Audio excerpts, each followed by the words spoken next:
कोल्हापूर महानगरपालिका प्रभाग क्रमांक 9 मधून भाजपकडून निवडणूक लढवत असलेल्या माधवी मानसिंग पाटील यांच्या प्रचार प्रसिद्धी कार्यालयाचा शुभारंभ आज उत्साहात पार पडलाय. भागातील नागरिकांच्या समस्या थेट जाणून घेऊन त्या जलद गतीने सोडवण्यासाठी या कार्यालयाची स्थापना करण्यात आली आहे.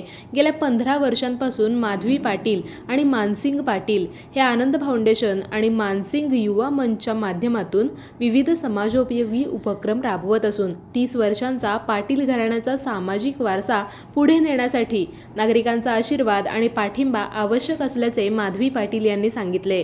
यावेळी प्रभाग क्रमांक 9 मधील महायुतीचे सर्व उमेदवार उपस्थित होते.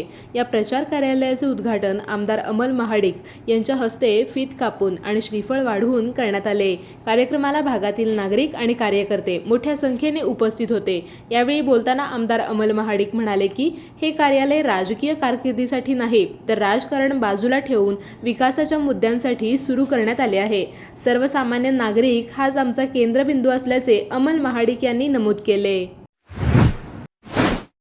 बाळ, फ्रीजमधून श्रीखंड काढ ना. आम्ही पूर्वी घरीच बनवायचो श्रीखंड. त्याची चवच वेगळी होती. आता काय सगळं रेडीमेड. आजी, हे श्रीखंड खाऊन बघ.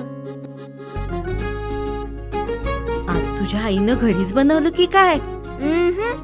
हे आहे गोकुळचं श्रीखंड. अगदी जिभेवर रेंगाळणार. जिभेवरच नाही तर मनावरही रेंगाळणार. गोकुळ श्रीखंड, मनावर रेंगाळणार.